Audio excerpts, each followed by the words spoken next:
Delegates, may we please be seated? May we please move to our seats so that we can start. We are really behind time.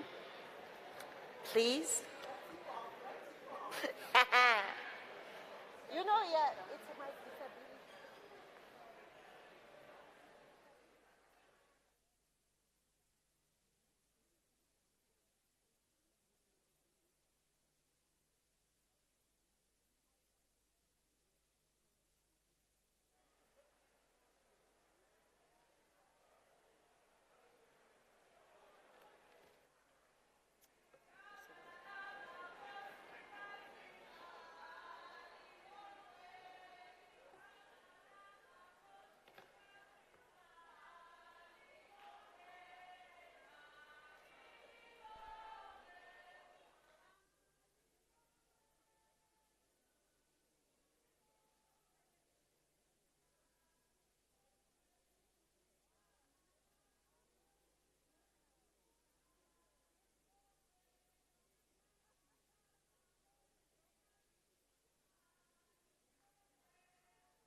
May we please take our seats? Ayihlale phansi ibambe umthetho. Ayihlale phansi ibambe umthetho. No, you're fine, you're fine. You're fine. Continue.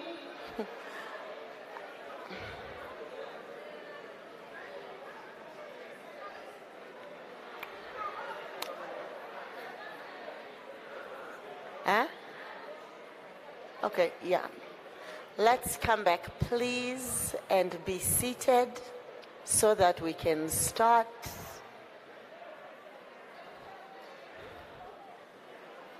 Photographers, please help us.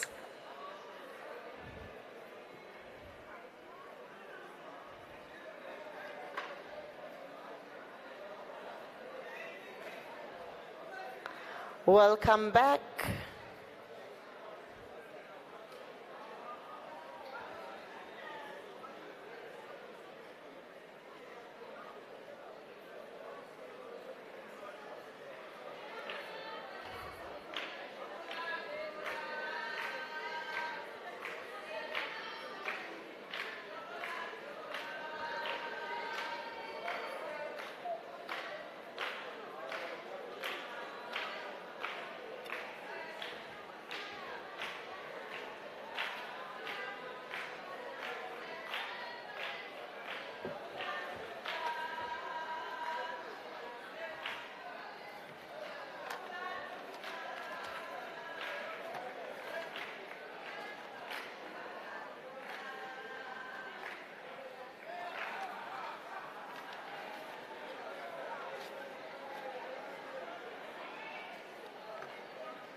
All right.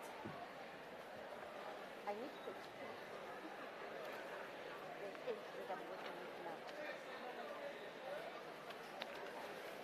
welcome back. Without further ado.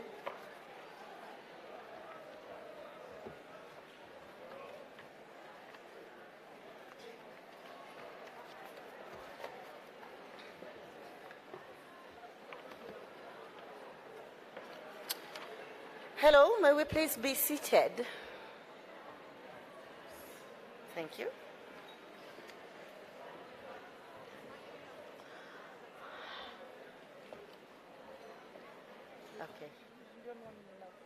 You can sit and then I'll introduce you and then you can introduce the president. Okay, you can take my document. Okay.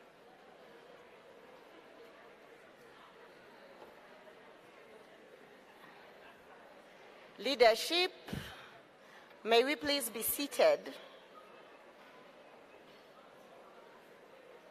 Hello. I know some names. I'll ask them to please sit so that we can start.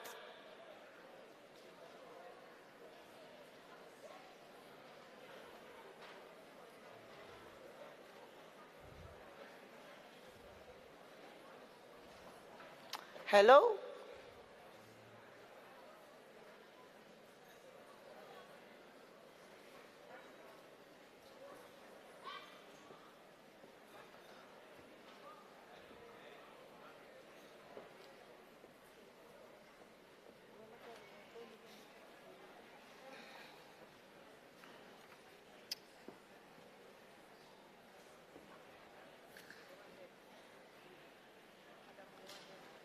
Okay. Right?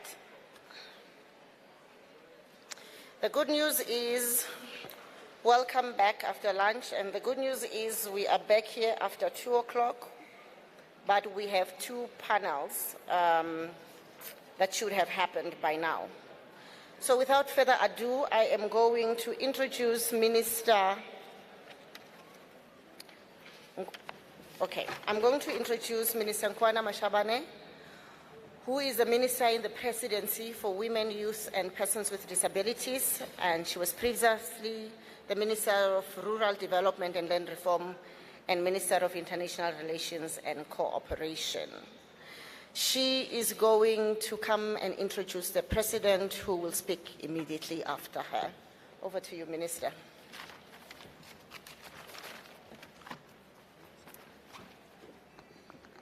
Program Directors, Your Excellency, Mr. President Cyril Ramaphosa, Speaker of the National Assembly, Mayor Nosiviwe Mapisa Ngakula, the co-chairs of the Presidential Summit, Planning Committee on Gender-Based Violence and Femicide, all honorable ministers in the room and deputy ministers, honorable premiers, members of the diplomatic corps, development partners.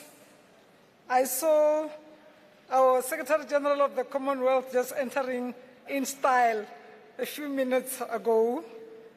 The First Lady of Namibia, we've been with her the whole day. The owners of the summit, civil society organizations. Ladies and gentlemen, in April 2022, His Excellency President Ramaphosa made a clarion call for government and civil society at large to convene the second Presidential Summit on Gender-Based Violence and Femicide. The summit comes at a time where we continue to experience violent manifestations of inequality, poverty, unemployment, and sexism. Let me take this opportunity and say to our people living with albinism that we follow you. I follow you up to Mkanyut Duka in KwaZulu-Natal. And I have seen for myself how you also want to be counted. As we say, leave no one behind. This summit, this time around, carries a very clear mandate of account, accelerate, amplify now.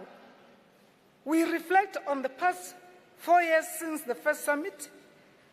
We must use this collaborative space to critically discuss the developments and barriers to the full effect of implementation of the National Strategic Plan. Over the years, there has been a critical developments in addressing gender-based violence and femicide in our country. This includes strengthening the criminal justice system, promoting participation and integration of women in the economy through the initiative, again, Mr. President, you started of Wekona, and establishing accountability frameworks to institutionalize the national strategic plan across sectors of our society. Despite these developments and many others, the scourge for gender-based violence and femicide continue to ravage our society. We can no longer afford to work in silos if we have to defeat this particular pandemic that we are fighting against.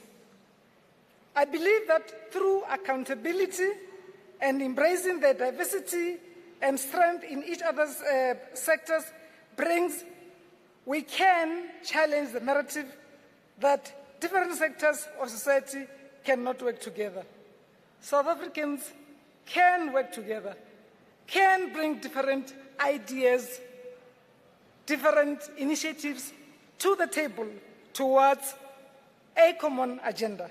We must work together and keep our promises to building a safer and inclusive South Africa for women, youth, children, and all the marginalized people.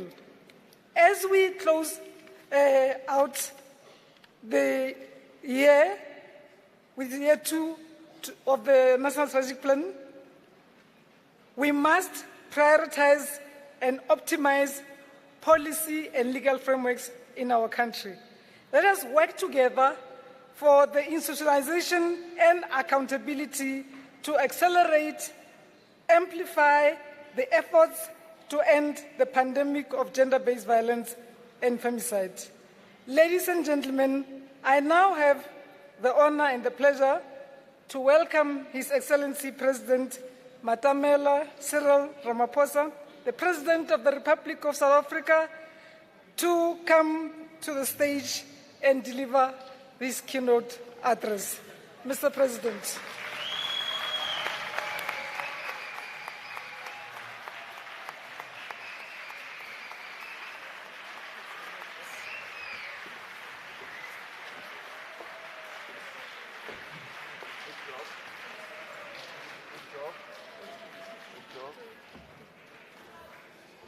Thank you. Let's be seated, please.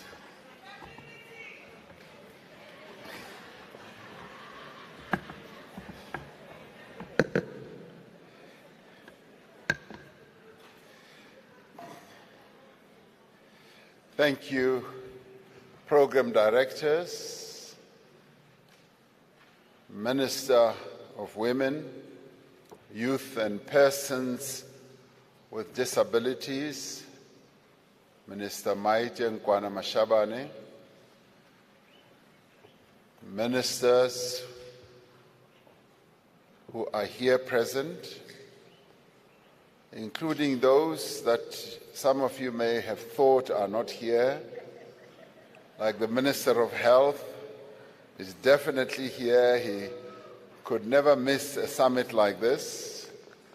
And deputy ministers, the Speaker of our National Assembly, Ms. Nosiviwe Mapisa Ngakula,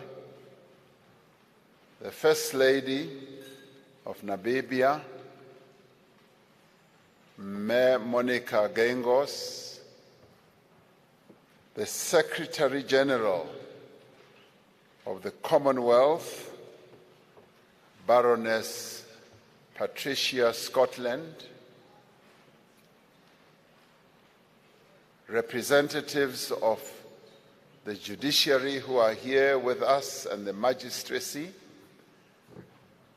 the premiers who have taken time of their very busy schedule to be here amongst us as well, and MECs who are also here, representatives and leaders of various civil society formations, representatives of interfaith community who are also here, and representatives of the diplomatic community who are here representing various countries that are our friends around the world, and also representing certain continents that are here, and representatives of local and international donor organizations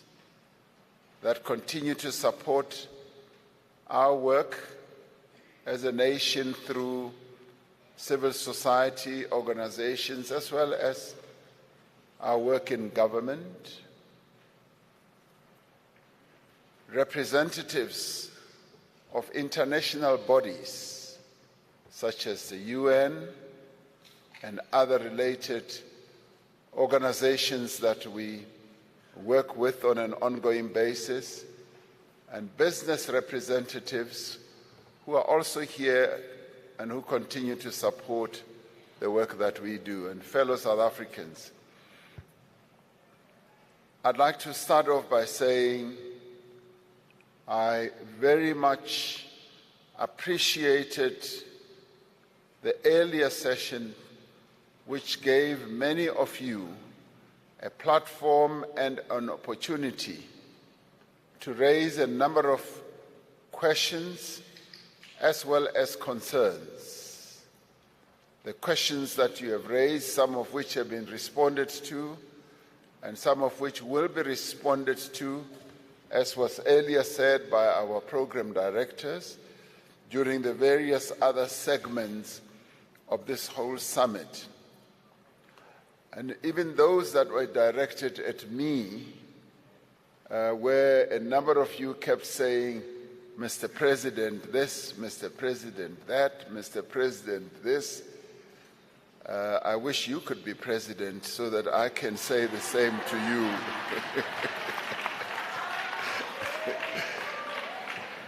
Even those that I may not be able to touch on in my input now will also be responded to. I just want you to know that we really appreciate and welcome the remarks, the questions, concerns, as well as complaints that were raised here, some of which were raised at high-pitched level voices, and some of which people were stamping their feet on the ground. We appreciate and accept and embrace all that. We are a government that listens. When our people speak, we do listen. We may not be able to do everything that you all have articulated, but as you will see through what I am going to put before you, we are at work. We're meeting here at this second summit on gender-based violence and femicide, as was said, exactly 4 years to the day since we made a pledge that we made to each other to work together to end violence that the men of our country, perpetrate against women and children in South Africa. It was at the first presidential summit on GBV and femicide in 2018 that we collectively made a firm commitment to the nation to undertake a comprehensive, effective, united response to gender-based violence and femicide. We agreed then that we would develop a national strategic plan to guide our national response, to coordinate the various sectors involved in the fight against gender-based violence. It was also aimed at strengthening the government's response, and may I say, much more than just government, but the state's response, and to align the efforts of government as well as the private sector and civil society. We decided to embark on a number of interventions to deal with the scourge of gender-based violence and femicide in our country, a scourge which, as some of you have correctly said, I dubbed the second pandemic, because during COVID, gender-based violence reared its head in a most ugly way, and I dubbed it the second pandemic. And you are right in saying we should now see this as the first pandemic, now, because it continues to destroy the lives of the women and children of our country. They continue to be raped, they continue to be violated, and they continue to be killed. Then the first step that we came up with was to develop a gender-based violence and femicide emergency response action plan in 2019. I then requested Parliament's presiding officers to call a special joint sitting of both houses of Parliament to not only announce the plan, but to have the plan discussed and debated. The plan was embraced by members of Parliament representing all political parties. In many ways, this was a significant moment for us, in that gender-based violence and femicide was seen as a non-partisan matter on which all political parties demonstrated their preparedness to act together. This was followed by the release in April 2020 of the National Strategic Plan, a plan that you yourselves had carefully crafted and put together. And this is what gave me a great deal of joy and pride, that this was not a government plan, but it was a civil society-driven and drafted plan. Yet, despite our efforts, violence against women and children continues unabated in our country. Data from the South African Police Service shows that sexual offences and rape increased by 13% between 2017-2018 and 2020-2022. Between the first quarter of 2021 and the first quarter of 2022, there was a 52% increase in the murder of women and a 46% increase in the number of children who were murdered. Not a day goes by without a story in our newspapers, on television, and online platforms about a woman or a child that has lost their life or been abused in the most horrendous manner. Since the rape and murder of 19-year-old Uyinene Mkhejana in 2019, that sparked mass marches across the country. There have been so many more women that have been killed at the hands of men.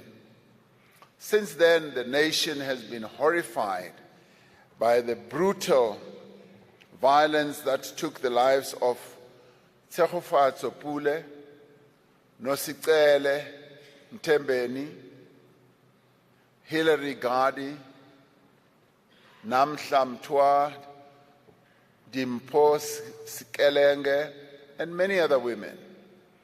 Innocents like Asitandile Same, Tsimologo Luchabeng, Tanzi van Wyk, and Reagan Khanzi have fallen victims to heartless men and criminals. Just as the country was reeling from the news of a gang rape of a group of women in Krugersdorp, we were confronted with the news of the murder of a 4-year-old little Bukhabopo who was dismembered and her body parts thrown into a field. Just as babies are not being spared, even the elderly have become targets of violent men in our country. We have in recent times seen a spate of rapes and killings of elderly women, our mothers and our grandmothers, that are meant to be respected and treated with dignity. And this, in many ways, goes totally against the grain of our cultures and traditions as South Africans, that women should be treated with dignity, with respect, and not be violated. These horrors in many ways defy comprehension. There are really no words that we can use to describe them and the horrific manner in which all these murders and these rapes happen. They tell a story about our society that is deeply disturbing. It is a story of a nation that is seemingly at war with itself. But much worse, it is a story of a nation that is at war with the women of its country and the children of its country. These barbaric acts are a shameful indictment on the men of South Africa. It is not women who are responsible for ending such crimes. It is men who are responsible and who must take responsibility to bring violence, rapes, and murder against women. They are the ones who must act.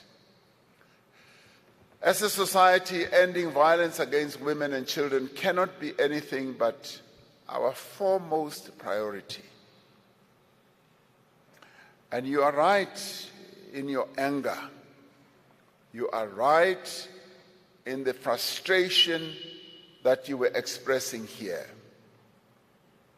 That in your view, and indeed in some cases absolutely correctly so, we are not making it the priority that it should be. Because this is about the lives of our country's women and children.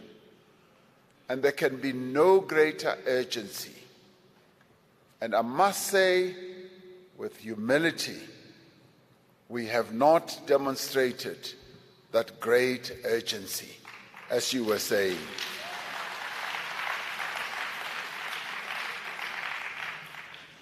And I say this with humility, with admission as well. We could have and we should be doing much better than we are. That is why all of us who are attending this summit must therefore be focused on action and results.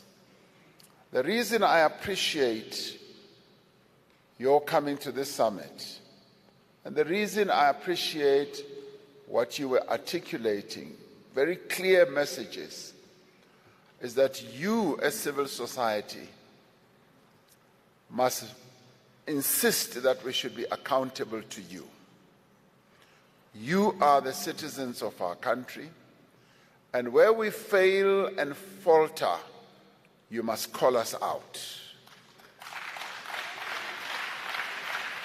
Where we let you down, you must speak out, as you were speaking out earlier this morning. This I embrace with my two arms or two hands, and I'm grateful that we have a very active citizenry and civil society organs or formations that, even as we are gathered here, you will express your views without any fear or favor, and even call me out as your president. I appreciate that.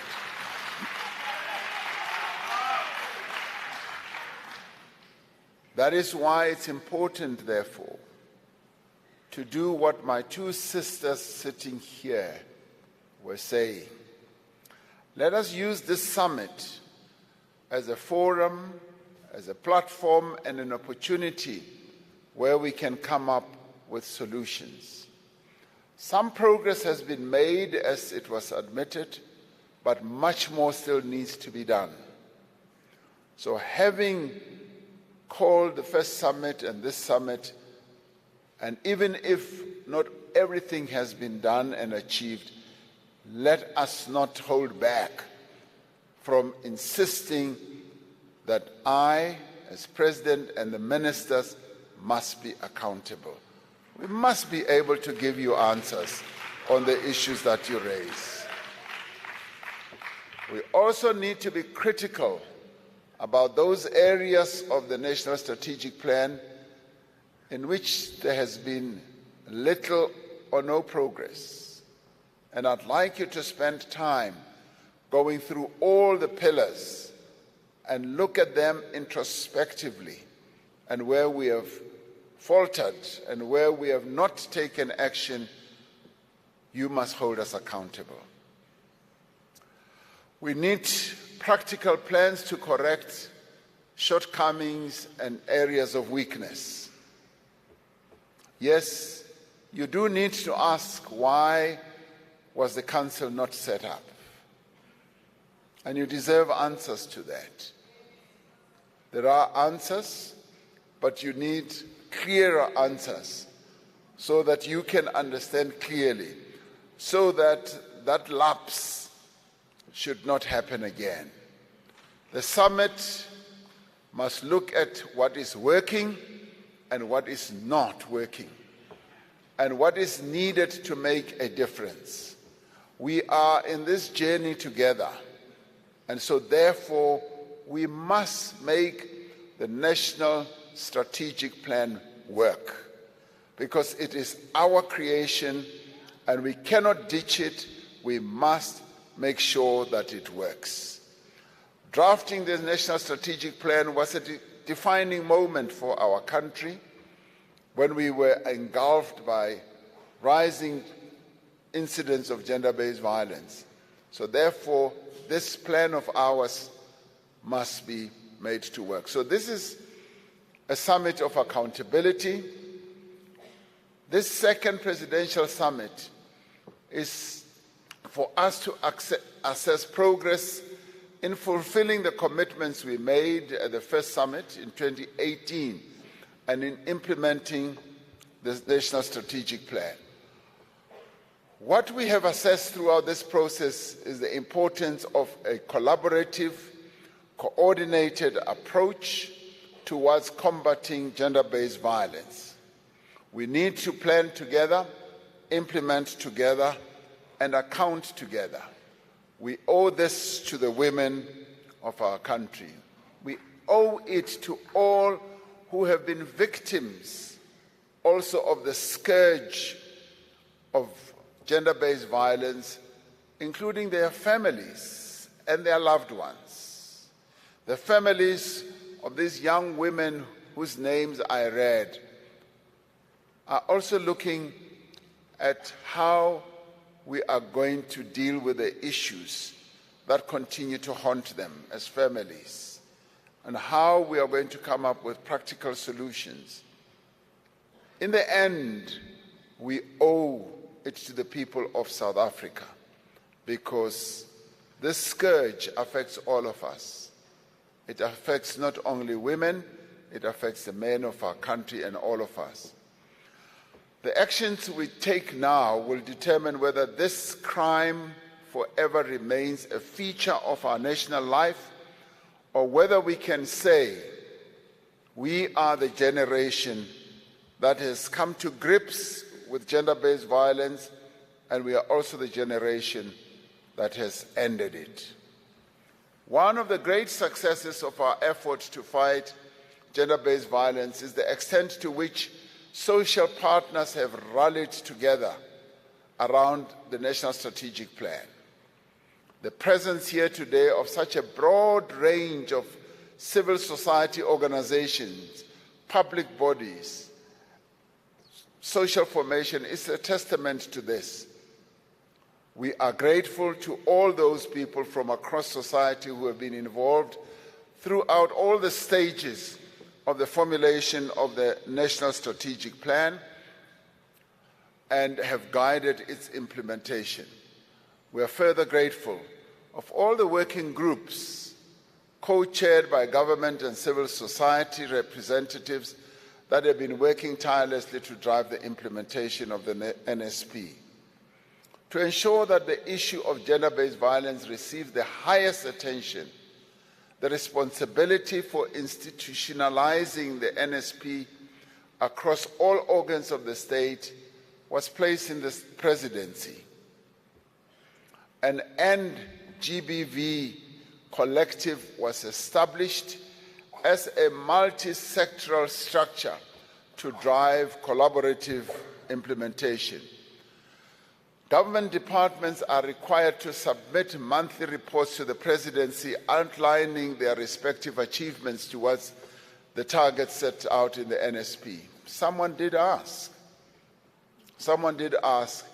are the reports being presented on a monthly basis? The performance has been sporadic. I must say, it hasn't been complete. And now we will be able to say, I'm going to ensure that the reports on ensuring that actions, interventions on the National Strategic Plan are given on a monthly basis by all is adhered to. Because this is too important. And also to ensure that the interministerial committee that we set up continues to coordinate the implementation of the NSP across government. Having set it up, it also needs to be reporting regularly, and the reports have been sporadic as well. The bill that will pave the way for the establishment of the Gender-Based Violence Femicide Council is currently before Parliament. Now, you may ask, why, as you did ask, why has it taken so long to have this council established? Just for you to know, I have been personally following this matter up and asking, why is it taking so long? Professor Shisana can testify to this. Now, the problem is that, yes, government tends to move slowly. Now, some of you said you moved very quickly during the COVID pandemic. Yes, indeed we did. And we were armed by a legislation. The Disaster Management Act was able to arm us through the leadership of the Minister of Kokta. We were able, through the law, to set aside a number of considerations because we had a law that enabled us to do so. Now, piloting this act through the various processes, including taking it to NEDLAC, has taken far too long because the council in the end couldn't really be fully set up without the legislative instrument. And now, and this is where my point of humility comes in, and now that it is going through to go to Parliament, We will make sure that we move quicker. We have the council set up and the full machinery set up. One of the placards I saw there, something that you've been asking questions about, is about funding. Funding for this whole effort. One of the placards which I liked very much said, "Fund the fight. Fund this fight." Now, I like that placard because it basically means that real money needs to be set aside so that we can fund this fight. What we did do, and my brother who was moderating here asked about the 1.6 billion. The 1.6 billion was what was extracted from the various departments. In a way, we said, top slice your budgets, fund this whole effort. Various ministries, from health and all of them, they had to set aside money for funding the NSP. Now that we will have a proper council in terms of the law, Treasury will then be able to set aside on a separate basis the money that will fund this fight. So that is going to happen now. We must acknowledge that, as I said, this bill has taken far too long.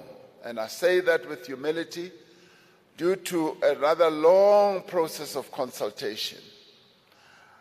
But we are hopeful that that whole process has been enriched by the extensive engagements. And you may ask, we moved very quickly with the laws that I'll talk about now. We moved very quickly with them and speeded them through because some of them were just really amendments to some of the existing laws. Now, in government, a law, for instance, takes up to 3 years, 3 full years before a law is properly on the statute book. But to ensure that a gendered lens is applied to public finances and resource allocation, as I said, in 2019 we adopted a framework on gender response planning, budgeting, monitoring and evaluation and auditing. This is in the early stages of implementation and we are working to institutionalize it at all levels of government. I said at the inaugural summit that we would fast-track the review of existing laws, as I was saying, and policies to ensure that they are more effective at preventing gender-based violence and providing greater support and care for survivors and bringing perpetrators to justice. And in January, and that is the reason why they were fast-tracked, because it was an amendment to existing laws. In January of this year, I was able to sign into law 3 key pieces of legislation, namely the Criminal Law Sexual Offences Related Matters Amendment Act, the Criminal and Related Matters Amendment Act, and the Domestic Violence Amendment Act. So these move very quickly. Now, these laws afford greater protection to survivors of gender-based violence and ensure that perpetrators, those who perpetrate violence against women and children, are no longer able to use legislative loopholes to evade prosecution. That through these laws, we will be able to catch them and to make sure that they are prosecuted and they are jailed, and if need be, the doors of the jail should be locked forever against such people. Other reforms that will strengthen the fight against gender-based violence include the Prevention and Combating of Hate Crimes and Hate Speech Bill that is currently before Parliament. One of you asked about this, and it is now currently before Parliament, as Minister Lamola said. The Victim Support Services Bill has been approved by Cabinet and published for public comment. In 2020, we also passed the Cyber Crimes Act, which affords protection against sex crimes like so-called revenge pornography, threats of sexual violence, threats of blackmail, and other acts that disproportionately affect women, especially girls.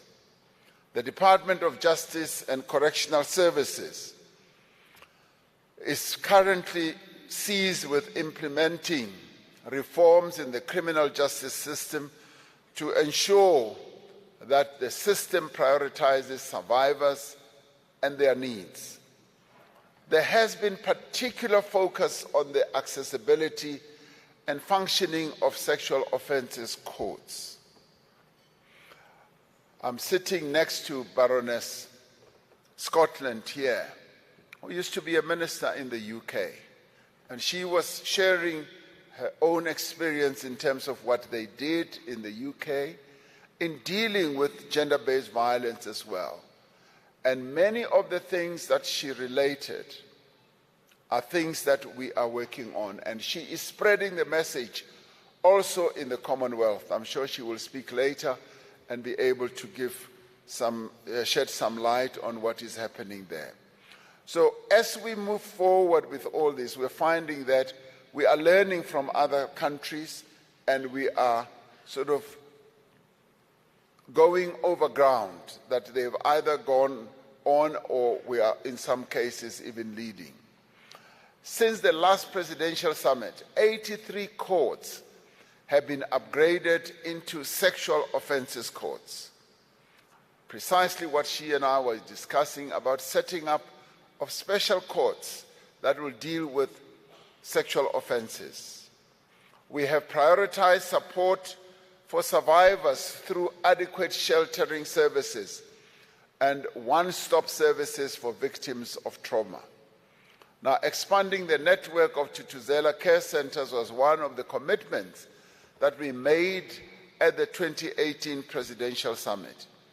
Since the NSP was adopted, we have opened more new centers around the country. And I would like to see us opening many more. Another centers will be opened in Limpopo later this month. Now, this will add to the increase of Thuthuzela care centers across the country. And as I said, I want more of these to be opened up because they play a key function. Apart from being places of refuge, as well as being places of support for victims, these centers are proving to be very effective in improving conviction rates. In the last financial year, conviction rate of, as Minister Lamola was saying, of up to 77% was obtained for cases reported at the Thuthuzela care centers. It is a phenomenal improvement, a great improvement. It may seem little, but indeed, if you look at it from a historical point of view, we have made an improvement there. But this has been at your instance. This has been because you have been insisting that these Thuthuzela centers must be spread around more, they must be properly equipped, and there must be staff that will help victims of violence against women. As it stands, out of 52 districts across the country, 45 of our districts have at least one gender-based violence shelter, and 85% of these are funded by the government. We are pleased that the private sector has come to fund some, and indeed a number of non-governmental organizations. And we welcome these other organizations as well, including international bodies. For instance, I was talking to the ambassador earlier from the EU, who was telling me that they are spending up to R1 billion assisting various efforts that have to deal with many social issues that our country faces, but also on gender-based violence, producing literature supporting non-governmental organizations. And we must never disregard that. And that is why South Africa's position in the world is so valuable, because we've got countries that are friendly towards us and who help us, who support us in our efforts of rebuilding our country from the ashes of colonialism and ashes of apartheid misrule as well. We will do more to ensure that the remaining districts in our country without shelters are capacitated. I'd like to see, as I said, more of these shelters in all our districts throughout the country. The Department of Social Development has established a national emergency response team to offer trauma briefing in emergency situations. Someone was saying the Department of Social Development needs to be deeply involved in all these matters. It is, and it is working. Minister Zulu is working together with her staff in all matters related to this. It's not only the Ministry of Women, it's not only health, it's a whole range of other government departments that are involved, police and justice and all the others. The Gender-Based Violence Command Center has been further capacitated with a new facility that can accommodate more personnel. We've been working to ensure that South Africa's efforts to turn the tide against gender-based violence are aligned with global efforts. Last year, South Africa ratified, and somebody did ask about Convention 190. We ratified the International Labour Organization's Convention 190, aimed at eliminating violence and harassment in the workplace. And this is where our labor movement has played a key role in insisting and egging us on as government to ratify Convention 190. A key aspect of the National Strategic Plan is the economic empowerment of women. Since announcing our determination to direct at least 40% of public procurement to women-owned businesses, we have sought to establish an enabling environment to support women entrepreneurs. Now, I say an enabling environment because this is still work in progress. I firmly believe that empowering women economically empowers them so much more than you can imagine, because they are then less dependent on men who abuse them. We have trained more than 6,000 women to prepare them to take up procurement opportunities. And let me tell you that the message is spreading and deepening in government, that as we procure, we need to be making sure that 40% of what we procure is done through women-led businesses, women-owned businesses, as well as women-managed businesses. Now, through the Women's Economic Assembly, we have seen industry associations and companies committing to industry-wide gender transformation targets. I've been to the second Women's Economic Assembly this year, and I've been hugely impressed by the many women who are part of this assembly, who are themselves leading business women, who are getting a number of and mobilizing and recruiting a number of companies to come behind this whole effort of empowering our women economically.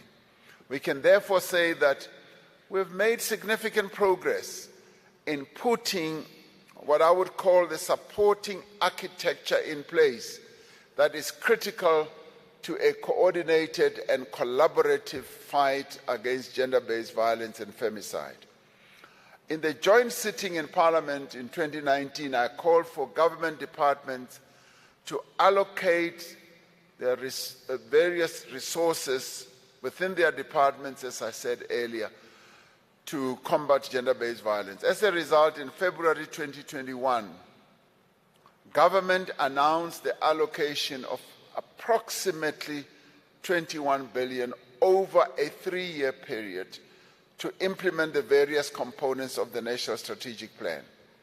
A significant portion of these funds has been committed to advancing the empowerment of women through procurement, through business support, and through access to economic opportunities for women. Funds have also been directed to expanding support to survivors, strengthening the response of the criminal justice system, and undertaking prevention programs. Now, you may not recognize this very easily and quickly, but when we said, for instance, with the Department of Justice, set aside money to respond to the NSP, allocating these courts, and I've been to some of the courts. I went to one court in Boysens here in Gauteng, where a special court had been set aside for children who are victims of gender-based violence to be able to testify in an environment that is conducive, where they are even able to demonstrate how they were violated through usage of various other, not necessarily toys, but other artifacts. And that has to be specially built, and that has to be money that is allocated by that department from its own budget when we said set aside money. And as I said, yes, we will continue to fund this fight because this is our collective fight. The Department of Planning, Monitoring and Evaluation has been tracking expenditure of this amount over the medium term. It is important that this summit does make an assessment both on the extent of funds that have been spent as well as the purposes to which these funds have been put. I do want your quest for accountability to get to that point so that you are able, as citizens of our country, to see precisely whether that money has been used and to what extent it has been used. We need to ensure that our resources are being directed to exactly where there is the greatest need and where they have the greatest impact. Last year, we established a private sector-led gender-based violence and femicide response fund. Someone was asking about this fund, and this was Fund 1, which received a commitment of 162 million and has to date funded 112 grant partners. Now, obviously, we want more money. And one of you said, apply a 2% levy on the private sector. Now, clearly, a levy is a tax, and tax has to be crafted by Treasury, and that is a matter that has to belong to the full taxation architecture of our country. And these are matters that we will obviously want to look at.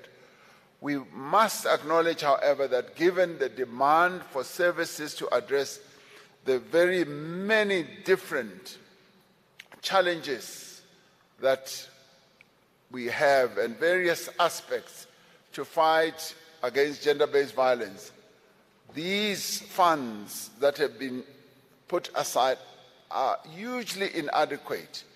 And as many of you were saying, you do want your NPOs to be well capacitated, because as one of you said, you are at the coal face. And I do recognize that you are at the coal face. And that is where you work with government, that is where you assist government, and that's precisely the reason why we should capacitate your organizations, we should strengthen your hand, because you are helping South Africans that we should fight against gender-based violence. So I do call on the private sector in particular to join hands with us, as we did when we set up the Solidarity Fund, to make more resources available and where they are needed most. And I will continue making this call on the private sector, because gender-based violence, the scourge of gender-based violence, has an economic cost, and we need to reduce that cost and to make sure that we all participate in implementing the National Strategic Plan. This fight is about far more than ensuring that survivors of gender-based violence get justice. It is much more than that.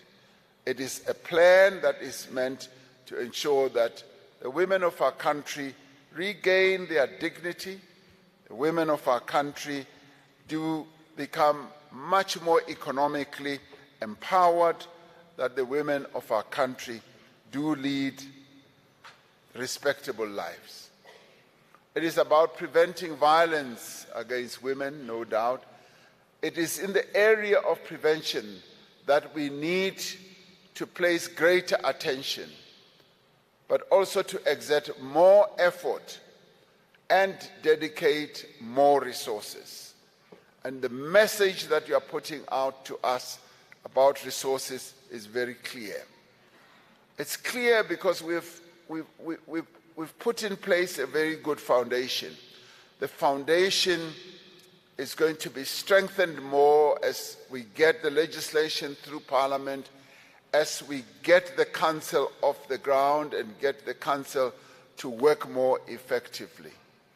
And I should explain, and that maybe on the Council issue, and we are nearing the end of the process of getting the Council established. Initially, and to be honest with you, initially when the issue of the Council was mooted by yourselves, when it got to us in government, it was conceptualized as similar to SANAC, the South African National AIDS Council. Now, SANAC works in a different way, and it's structured in a different way. And somehow the thinking was that it could be another SANAC. And the discussions went on, and Treasury also said, yes, it can be structured like SANAC. But you, and this is where I'm really grateful for your interventions and the interventions of the people that you have put on the team, are very important. You came back and said, no, we don't want it to be structured like SANAC. We want this council to work effectively so that it is like the frontline entity that is going to respond to gender-based violence. And I appreciate that.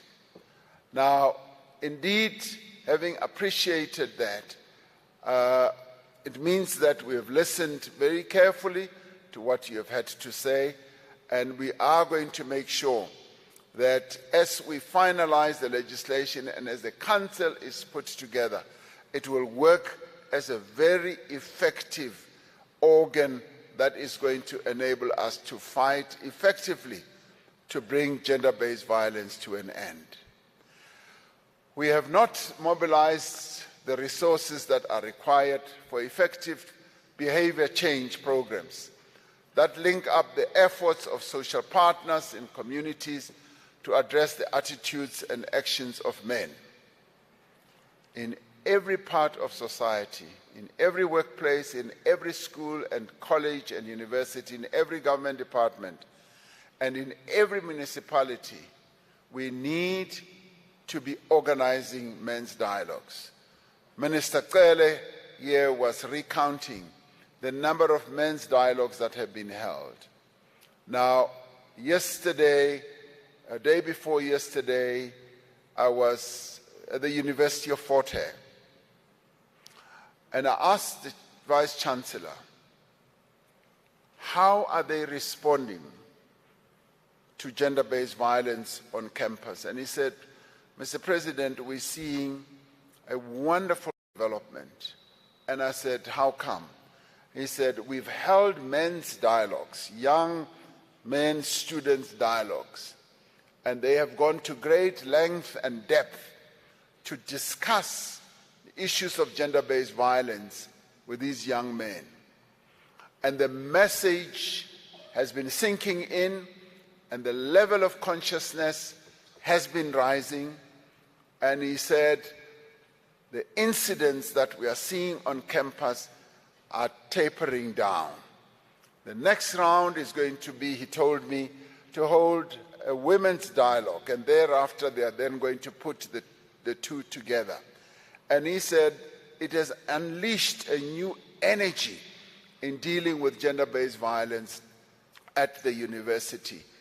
And he says a number of young women have come forward and say, we now feel safe as we move around the campus, which shows that we do need to reach out to boys and young men to develop masculinities that value respect, understanding, and accountability.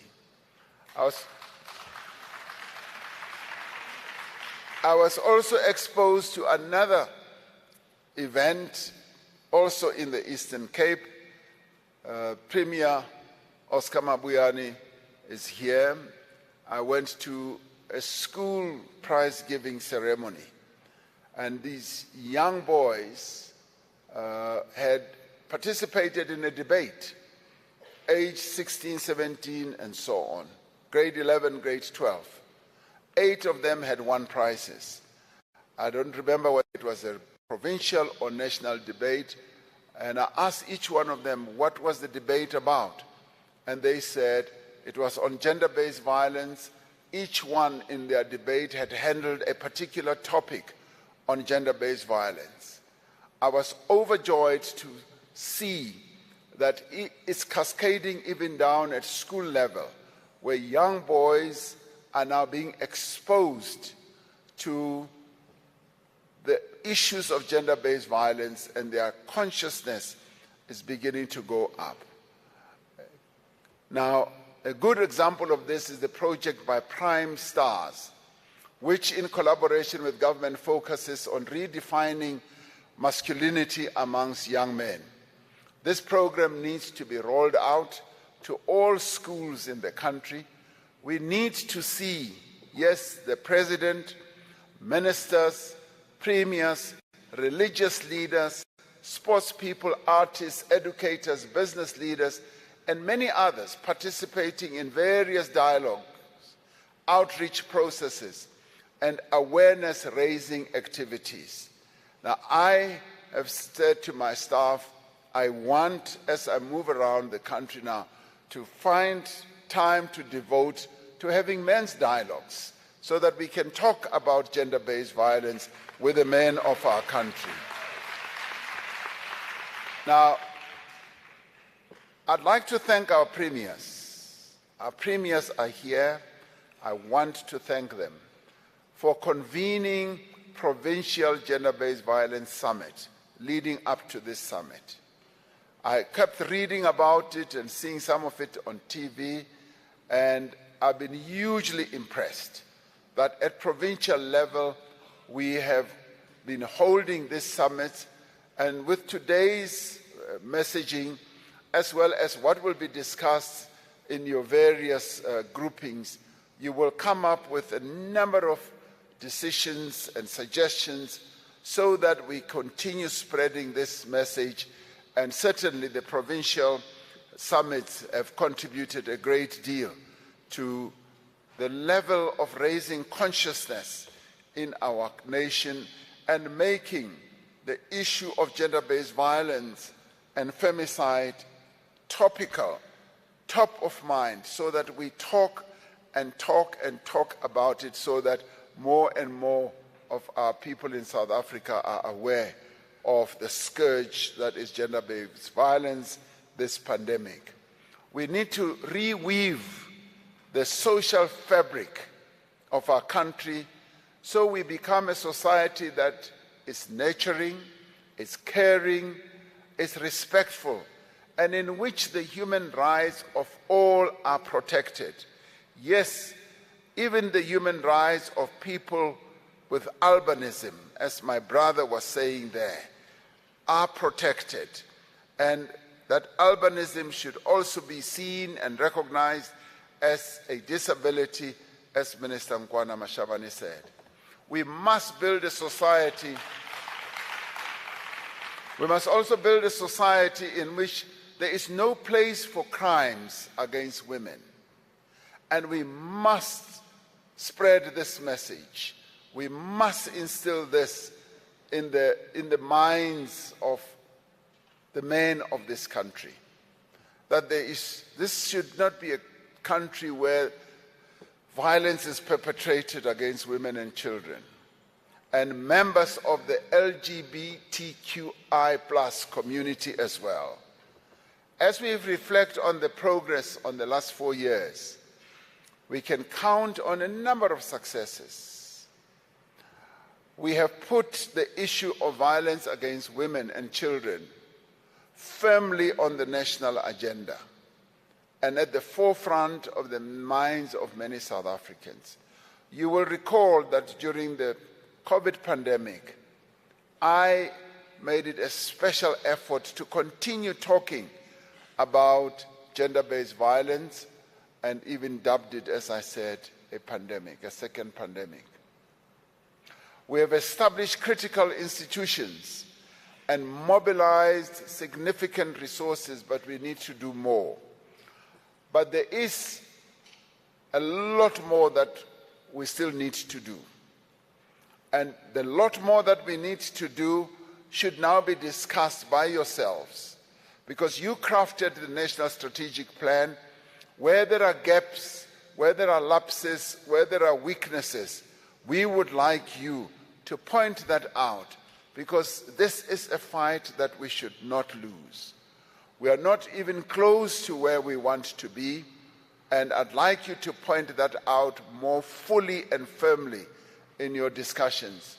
We are confronted with an immensely difficult task: to turn the mindsets of the men of our country, who are intoxicated often with their sense of masculinity, who are also intoxicated with a sense that they are superior to the women of our country, who are intoxicated with patriarchy, believing that, they are much more important than the women of our country.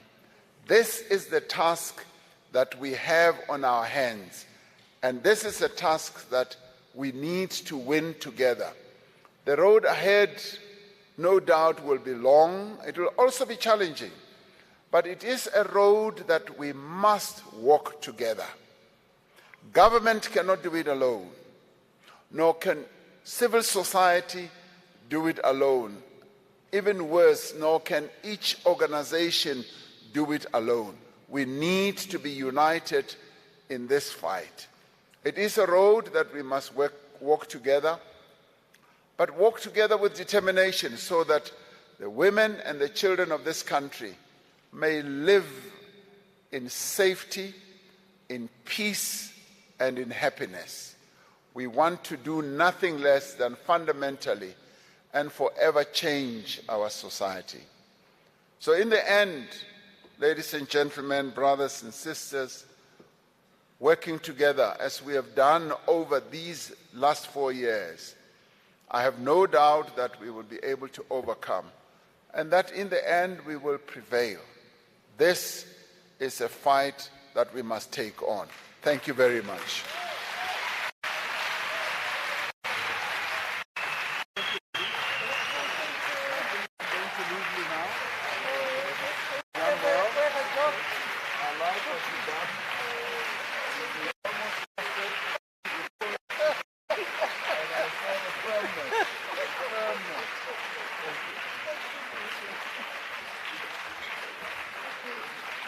Let's give him another round of applause.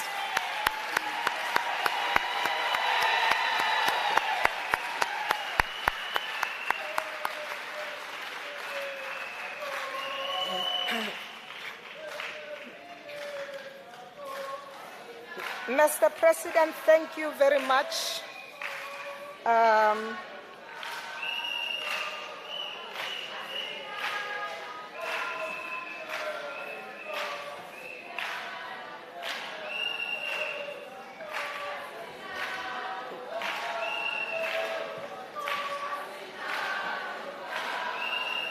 Okay, thank you very much. Time is not on our side, but thank you so much. You have heard the words of the President that he has given us an enabling environment within which we should implement the programs by creating policies, laws, and having monitoring and evaluation approaches. You have heard him say he listened to you and that he is going to be processing some of these issues that we have identified, and we will also be taking forward what it is that you have said. I don't want to take much time because of it's late. What I would like to do is to invite the following, the First Lady of Namibia to come forward, Ambassador Sandra Kramer to come forward, Ambassador Ruben Brigetti to come forward, as well as Baron Patricia Scotland to come forward, please. So I'm going to start by introducing Ambassador Ruben Brigetti because he has another engagement that he has to go to. While he's coming forward, you can please come and be seated here. While he is coming, let me just go ahead and introduce him. He's an American diplomat and academic who has served as a United States ambassador to South Africa since 2022. He was the Vice Chancellor and President of the University of South in Tennessee from 2020 to 2021. He represents PEPFAR. PEPFAR is known to have really contributed significantly, not only to gender-based violence, but also to HIV in this country. While they were cutting quite a lot of budgets everywhere, PEPFAR tried by all means to make sure that programs in South Africa continue to be there. We really appreciate him being here. Ambassador, you've got the floor. I'm starting with you because you have another engagement. Thank you. I was just saying I can't go before the First Lady. You must let her go. Yes. Okay, all right. There seems to be a change in terms of the program. I'm going to start with the First Lady, Ms. Monica Genkos, who is the First Lady of the Republic of Namibia. She's a qualified lawyer with over 20 years of experience in the financial sector with senior roles in capital markets, corporate finance, and private equity. She was awarded the National Honors, that is the most distinguished order of Namibia by former President Pohamba, for her outstanding contribution to the socio-economic development of her country, Namibia. She was inducted into the Namibian Business Hall of Fame and received numerous awards such as the Namibian Business Personality of the Year and Most Innovative Entrepreneur. During her time in the private sector, Monica was regularly rated by local and continental media publications as one of the most influential Namibian and recognized by international media as one of Africa's top 100 economic leaders. Before assuming the First Lady role in 2015, she was co-shareholder and managing director of Namibia's largest private equity fund for over a decade. During this time, she served on the boards of a large public and private sector companies as either chairperson or deputy chairperson. Thank you very much. Can you please come to the front and speak to us? Thank you.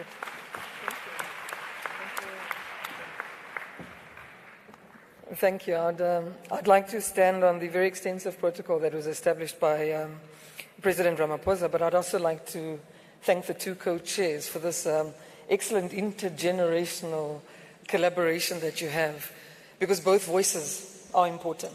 I think we look at things differently, and it's important to have both represented. I'd like also to thank the ambassador. I've promised, I know he's got somewhere to go, but I've promised him to speak for at least an hour and hold him here further. Thank you very much for your kindness. I've got a voice problem, so please excuse me, but I want to just recognize the exceptional leadership that I witnessed here today from President Cyril Ramaphosa and what he said about gender-based violence and femicide. I'm here not as the First Lady of Namibia. I'm here as the President of the Organization of African First Ladies. And one of the things that we try and do is really spotlight attention on issues that we believe aren't getting enough focus. And issues of gender-based violence often result in awkward conversations. Let me tell you the truth. I enjoyed every awkward moment, confrontation and conversation that was had this morning. Because without awkward and difficult conversations, we don't make progress in addressing things that we'd rather not talk about. So it's a great honor to be able to deliver these short remarks at the Presidential Summit on Gender-Based Violence and Femicide. Because in theory, we're all against gender-based violence, but in practice, we're not. The home is meant to be the ultimate safe space, but in reality, it's the most dangerous place. We all saw the statistic today. You are more likely to be raped in your own home than in a public open space. We need to reflect on that. Our homes are not safe. We talk about ILO Convention to prevent violence and harassment at work because our workplaces are not safe. Schools are not safe. Churches are not safe. Where will women be safe? We saw the statistics. And it's not just South Africa. It's somebody was telling me Namibia is much better. I don't think so, because I think in the world women aren't safe. We, individuals, families, communities, and multi-sectoral leaders often engage in practices, beliefs, and mindsets which fuels, excuses, accepts, and exonerates the mindsets and behavior that drives very problematic behavior and gender-based violence. When we admit that a lot of this behavior happens in the home, we are correct to demand better response from the state, particularly the criminal justice system. But it's also correct to say that a lot of work has to go in prevention, because we cannot be policed in our homes. We must stop these things where they happen, because often it's us who know that the people who must be held accountable are our own loved ones. And when faced in these situations in our homes, we are the first to call family meetings. It's employers who would not want their workplaces to be associated with an act of sexual violence. It's schools who do not want their reputations to be scarred, who do not report. So there is a level of hypocrisy that we need to mitigate in order to get the right statistics. And this is why political leadership matters. This is why the summit matters. A president has a unique convening power, and the leadership displayed by President Cyril Ramaphosa to gather all of you in one room and listen, because this was a listening exercise. And not by an individual, but by bringing his ministers, to bring the premiers, to bring everybody in the response system, because a lot of what was being said landed in the right ears today, because leadership isn't one person, it's all of us at all levels. So this practice of making sure that we gather in a cross-section of society and ensure a rights-based, multi-sectoral approach against gender-based violence and femicide is the type of bold and consistent political leadership that we all benefit from, including the rest of us in the region. So this was not only important from a South African perspective, it's also important from a regional perspective. I doubt there are many countries where politicians will voluntarily convene a meeting so that they can be asked the tough questions we saw being asked here today. There is a humility and sincerity in a presidential summit that is willing to hold itself accountable for what it has delivered and what still requires improvement. Accountability is important. In challenging the multiple responses required, it's important to do a critical evaluation of what's working and what's not working. And we all need to be accountable for our behavior in relation to gender-based violence and SGBV in the public and the private sphere, and to remove the disconnect between what we do in public and what we say and how we act in private. We must also reduce the gap between what our policies say and what our people experience. Governments are responsible to solve our most complex problems, and there's a need to make sure that our best brains are prepared to work in government, because ultimately the system is not the leadership of one person. The system is us.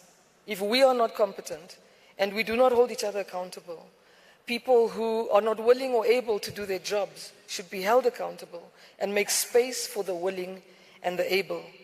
And in this way, the system becomes functional. In this way, the system becomes functional and a true reflection of our collective talent and abilities. In the same vein, I'd like to recognize that we often focus on those not doing their work and end up not paying homage to those who are in the system, who are underpaid, capable, and provide services to the public to the best of their abilities. There are thousands of hardworking, long-suffering public servants and public office bearers at the forefront of the gender-based violence and femicide response, who are underpaid, unrecognized, but get up every day and do their work within very challenging circumstances. We've dealt with nurses, police officers who buy airtime, who give taxi money, who buy underwear to victims who've been raped, because that provision isn't made. So today I really do want to recognize the people in the system who are doing their jobs. Civil society's role in holding government is critical, as government is really the one who can move the dial.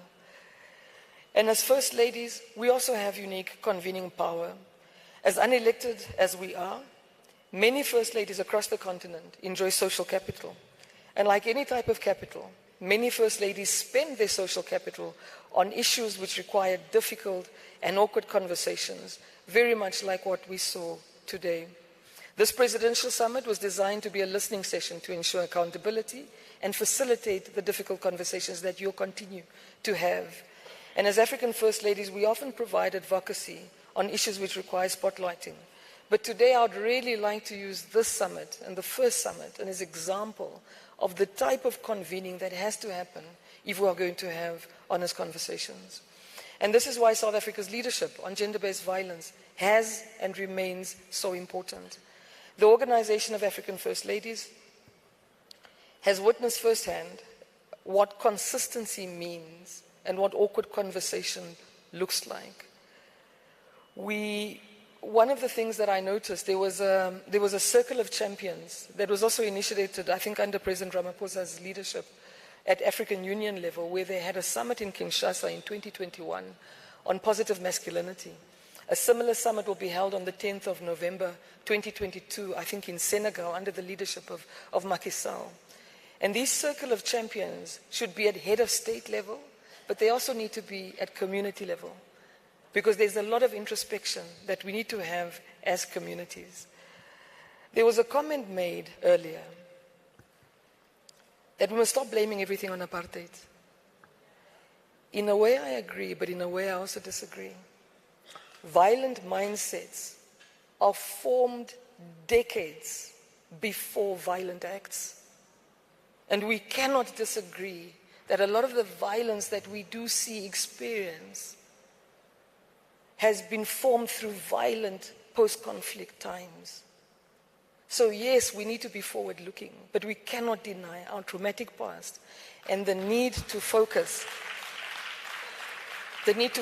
on healing, the need to focus on mental health, because that's an issue that's not discussed well enough when we speak about gender-based violence. And to fix the woundedness and the brokenness that we experience as a society. Another thing that I would like to just point out that I picked up at some point that I felt I needed to say something about is prejudice loves company. And we know it from apartheid. Apartheid was as sexist as it was racist. And when we talk about gender-based violence and right-based, we must talk about it from the perspective of not having prejudice. You cannot be against gender-based violence, but you're tribalistic. You cannot be tribalistic, be against tribalism, but you're xenophobic. You cannot be against xenophobia, but you are homophobic. So we must investigate ourselves. Because a comment was made here at some point that why was bail given to a non-South African of 10,000 rands for a rape? Why should bail be given for anybody, if that's the case? The law should apply to everybody. Rape is offensive and it hurts from a generational perspective, regardless of who the rapist is. The video clip played today put a face to statistics and made me wonder whether we prefer to see the faces of women who've been killed in order to show empathy. Because often, when women are being abused, raped, and report their ordeals, they are subjected to victim blaming and gaslighting. Do we want to first see them on these videos before we believe them? And it's us who victim blame. It's us who gaslight. And the only way we can honor the thousands of women who've lost their lives to femicide is to provide the necessary support to women who continue to suffer trauma at the hands of abuse of men, abuse of families, abuse of societies, and then suffer secondary trauma in criminal justice systems that tend to be abusive towards women. Violence is a form of communication, and we must enable more constructive forms of communication. And at the core of this is rebuilding a society where we recognize each other's humanity. And when we say we recognize each other's humanity, I'll be finished now, thank you, and rebuilding our societies, it's also saying to each other, if we're speaking against gender-based violence, we must speak against violence in general. Gender-based violence does not exist within a vacuum. It exists within a society that is generally violent. Men are the biggest victims of violence. A man in this country is much more likely to be killed or assaulted by another man. So men are actually the biggest victims of violence. So gender-based violence is high because the same man who's willing to kill another man because he offended him, what do you think he'll do to his partner in his home?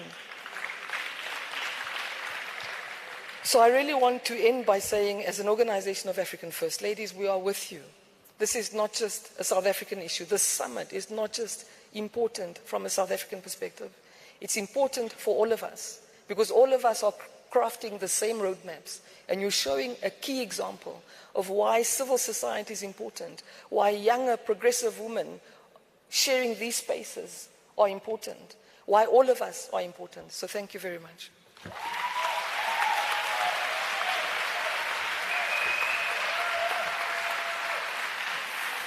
Thank you very, very much for that brilliant talk. You hail from Namibia. You were the first country to actually sign off on to ratify the C-190. So that is great. It shows that your country is very serious about gender-based violence. So now, time is not on our side. We still have quite a number of sessions that we need to go to, commissions that we need to go to. So I'm going to be very brief, and I'm hoping that we are going to be brief, if we can, 5 minutes at most. That's the time that we're giving you. I'm going to introduce Ambassador Sandra Kramer. She arrived in Pretoria in August 2022, so she's very new to take up her duties here as the European Union's ambassador to South Africa, after having been an Africa director at the European Commission's Directorate General for International Partnerships since June 2019. I'm not going to go further other than to say that she joined the European Commission in 1995 in the Directorate General of External Relations, and during this period, she serves as a trade counselor at the EU delegation to Indonesia and as head of economic cooperation at the EU delegate to India. The EU, as we heard earlier on what the President was saying, they've really been a rocks supporter, for the work that we're doing in South Africa with regard to gender-based violence. May I ask you to kindly come to the front and then be able to take the floor, please.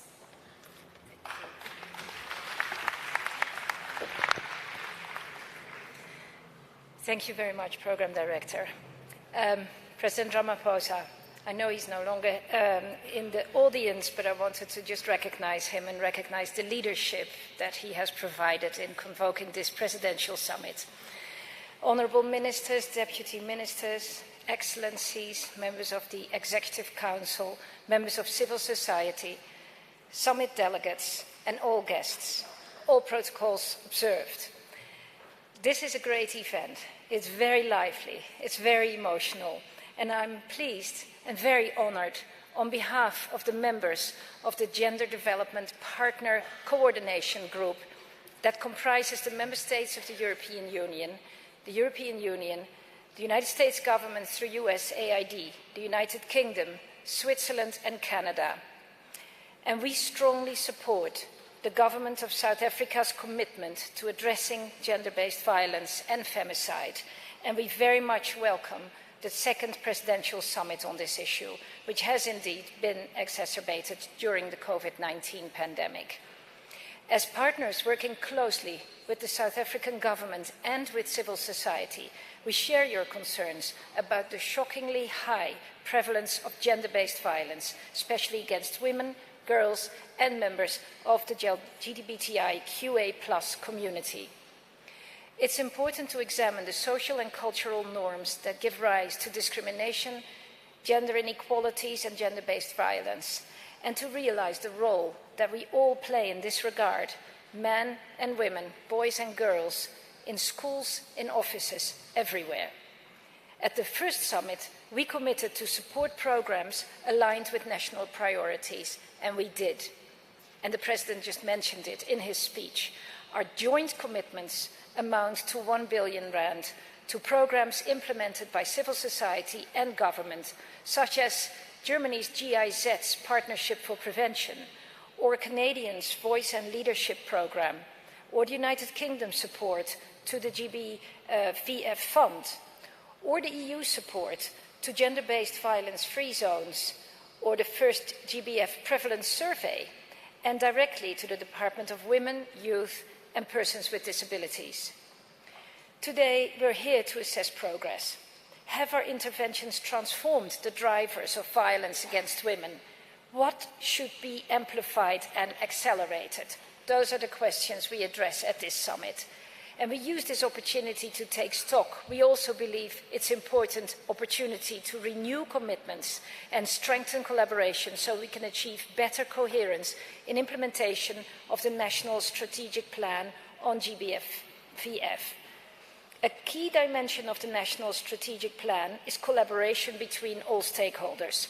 And in this respect, we, like many of you, eagerly await the establishment of the funded National Council on Gender-Based Violence and Femicide. We also look forward to the coordination and the oversight that that body will provide. Improved coordination and leadership will increase coherence of individual policies, but also between policies.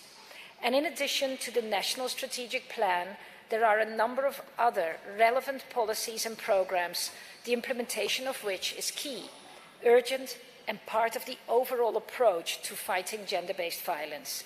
And they include, and they were discussed before, the National Integrated Crime and Violence Prevention Strategy, the National Strategic Plan for HIV, TB, and STI, and the implementation of a national plan on women, peace and security. This can only happen with increased commitment to action and funding. In the last 2 decades, there's been a growing global recognition that investments in gender equality and women's rights organizations should no longer be regarded as a cost, but as an investment, and as an investment that yields returns. Experience in South Africa, but also many other countries, have shown what is working in the fight against gender-based violence. And the necessary tools are known and proven. It's now time to implement. We all hope that this summit will lead to concrete resolutions of what should be amplified and what should be accelerated. We stand alongside the government and civil society in South Africa in their continued efforts to realize a society free from gender-based violence to the benefit for all of us. Thank you very much.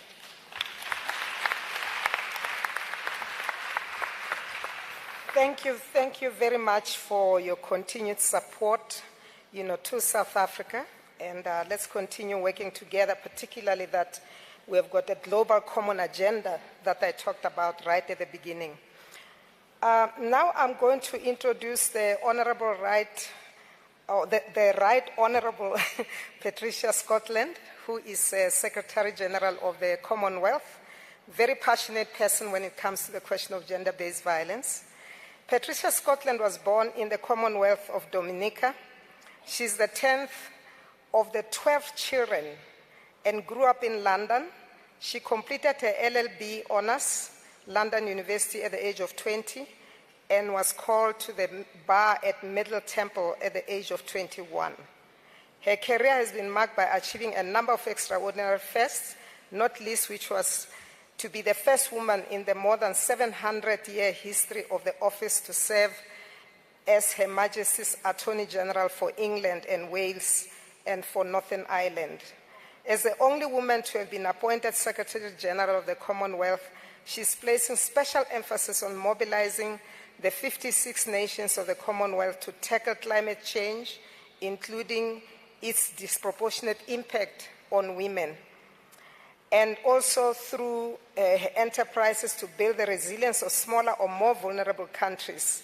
She is working hard to eliminate domestic violence and violence against women and girls, and I'm very pleased to invite you to come to the floor and come and speak to the nation. You are not just speaking to people that are here, but the whole nation.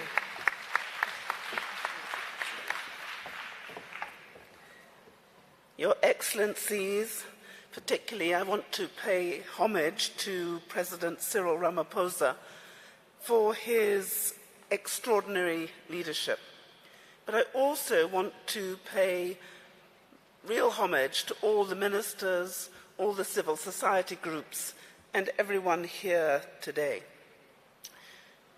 This morning has been painful, and we ask ourselves why. Because we have had to face the truth of gender-based violence and the scar that it places on our world. And the President was right when he called it a second pandemic. I've always referred to it as the silent pandemic, which was here long before COVID, because it is the greatest cause of morbidity for women and girls. 1 in 3 women and girls globally. So why did the conversation this morning cause us pain in our heart? Because what people were speaking about today is not just happening to women and girls and children in South Africa. It's happening to women and girls all over the world.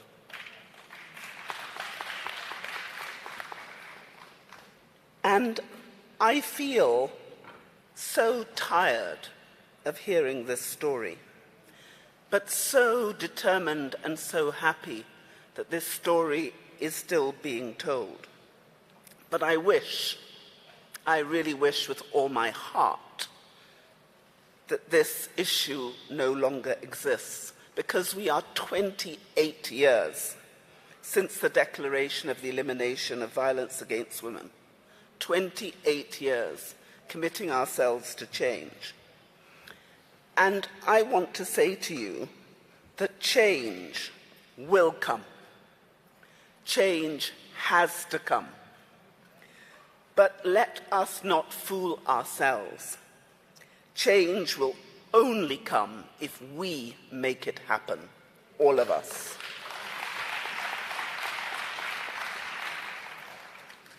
And it will take all of us, not just government, but local government, businesses, NGOs, individuals, all of us, with one purpose. Because at least 200 million women and girls have undergone female genital mutilation, that's cutting, in 31 countries where the practice is concentrated. At least 2 billion women in our world have experienced sexual harassment. And as we know, as a result of the COVID lockdowns, it just got worse. In some of our countries, it went up by more than 500%. So this pernicious abuse is not only devastating for survivors of violence and their families, it brings huge social and economic costs.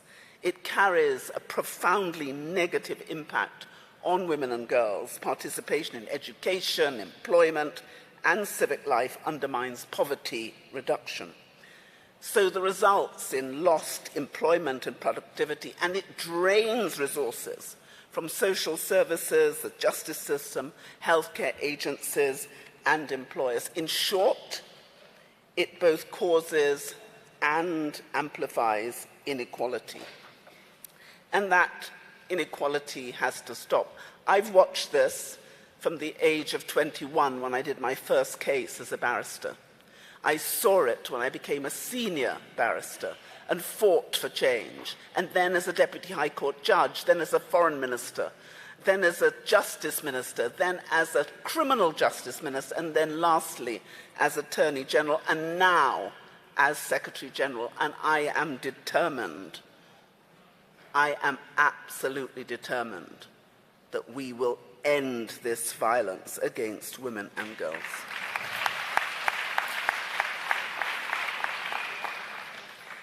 Our family is a family of 56 nations with 2.5 billion people, 60% of whom are under the age of 30, spread across 5 continents and all the great basins of our one shared ocean.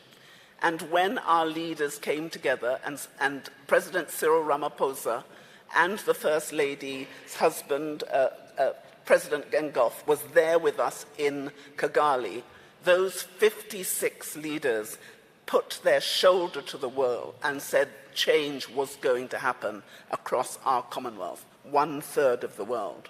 Because your issues are our issues, your hurts are our hurts, your hopes are our hopes, your children are our children, your future is our future, and we feel your pain.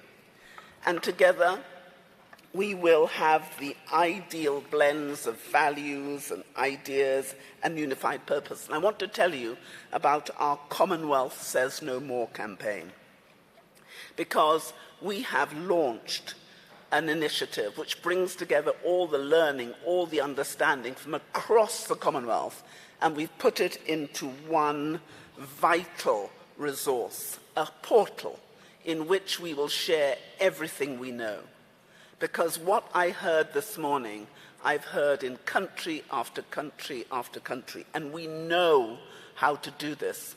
Your national plan is a good plan. What you have come together 4 years ago to decide is the right pathway. And you are right to say this is about implementation. No more talk. We have to do.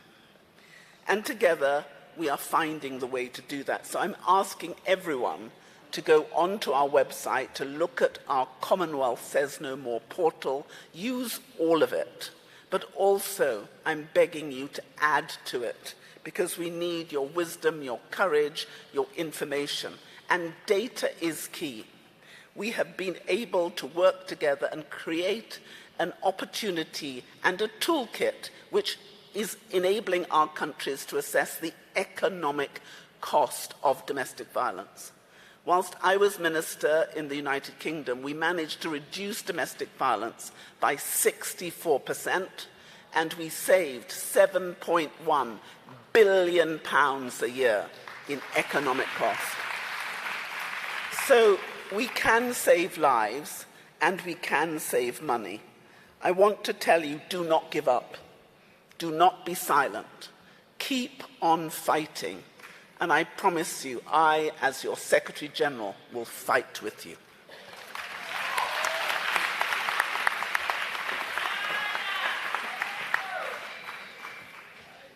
Ambassador, I've already introduced you, so to save time, you have the floor.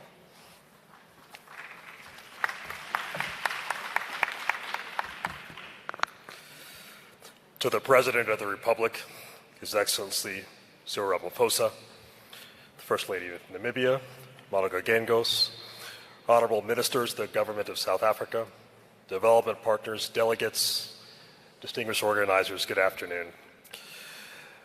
I am so privileged to stand with you today to represent the government of the United States of America in the fight against gender-based violence and femicide in South Africa.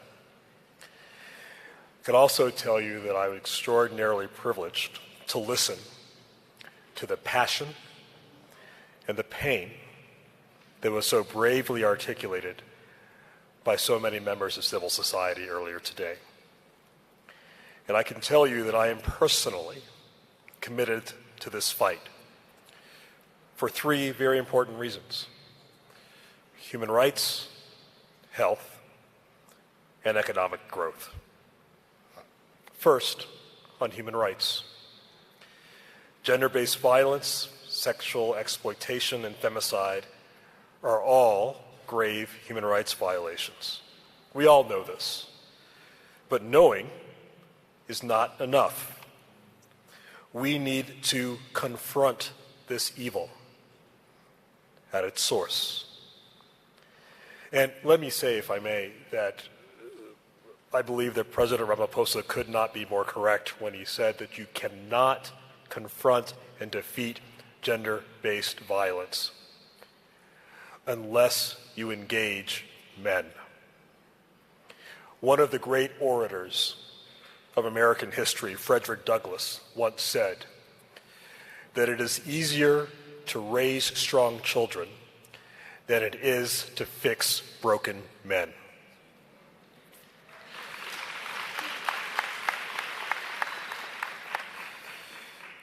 But if we, as men, must fix ourselves, so be it.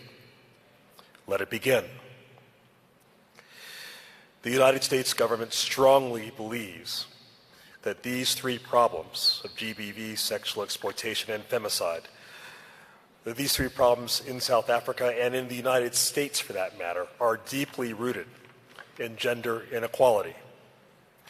So, as we seek to collectively protect South Africans whose rights are violated through gender-based violence and sexual exploitation and femicide, we also need to address the root cause of gender inequality. For that reason, the U.S. government funds programs like the DREAMS Initiative to empower young women and girls here in South Africa to realize their economic and leadership potential.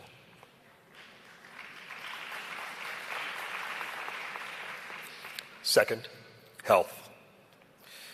Beyond the ravages on one's personal mental health, we know that the experiences of rape or intimate partner violence can increase a person's risk of acquiring HIV years after that violent experience. So if we are going to truly end the HIV epidemic in South Africa, we must also end the scourge of gender-based violence and femicide. For that reason, every single one of the U.S. government's programs related to HIV also addresses gender-based violence and femicide.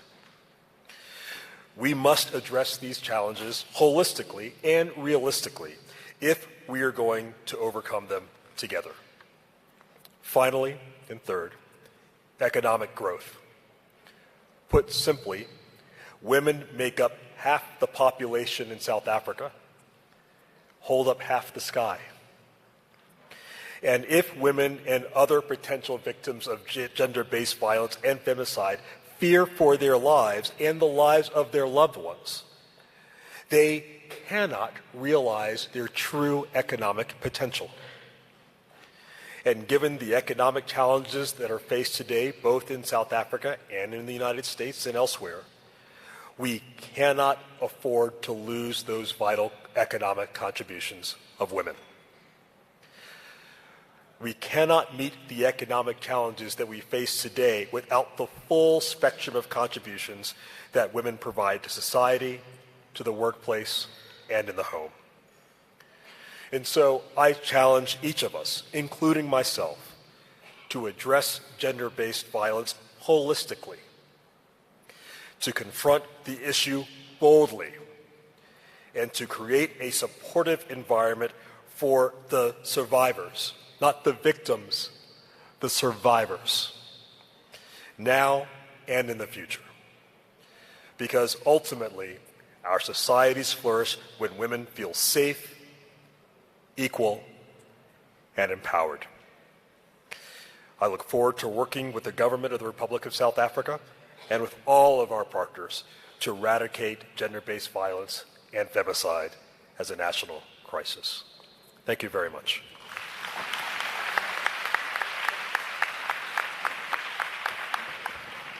Thank you very much. We have come to the end of this particular session. They always say that if you want to go far, don't go alone, go with others. And we have done so because President Ramaphosa had started a program at the AU which really focused on gender-based violence, including introducing the Convention on Gender-Based Violence on women dealing with gender issues. I'm now tired, you can see. So we have included them, and we also note the fact that the President has been doing quite a lot of work on generation equality, which is a global program that deals with the question of women's equality. So I've come to the end of this session, but now I'd like to have my co-chair from civil society here to come and give information on how we move forward. Thank you. Okay, thank you. Colleagues and friends, we have to do some managing in order to regain the time that we have lost. So most of us are here to go into these commissions that we have been talking about, and we are going to move into them straight after this. Pillar 1 is going to be at the auditorium. Pillar 2, the ballroom. Pillar 3, hall 1. Pillar 4, behind exhibition hall. Pillar 5, behind plenary. And Pillar 6, Gallagher 1. Gallagher Grill, Pillar 6, that's where it's going to be. It will be signposted and you will be able to go there. Just for completeness sake, Pillar 1 is the accountability pillar, we've talked about that. Pillar 2 is the pillar that deals with so prevention and rebuilding social cohesion. Pillar 3, it's the criminal justice system. Pillar 4 is the support and healing pillar. Pillar 5, economic empowerment. And Pillar 6 is the research, data pillar. For people who are unclear what is going to happen there, we have provided one-pagers, and so as you go into the pillars, you can just come past here and then take them there. There will be people from government and people from civil society who will lead these pillars. And here, this will be the space to talk about the work that has happened under the various pillars and what it is that we want to see accelerated. And so that's the beginning of the accountability work that we are going to do. There will be ministers in some of these pillars and high-ranking government officials who will be able to answer the questions that you have. So we'll go now. We have lost an entire agenda item, which we are going to roll back to tomorrow. We were supposed to go into these pillar commissions and then go to the action caucuses. So we will come back tomorrow and start with the action caucuses. So do the pillar work, and then there will be rapporteurs there who will work on the report back. I think we close here now. We're not going to come back. Yes. So we should finish the pillar conversations around 6 o'clock. We do not have to come back here. So this will be the time when we say goodbye for today. And thank you so much for indulgence. And once again, apologies for not sticking to the time and the program. Thank you very much.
Hi, if you have lost car keys or a rucksack, please come forward.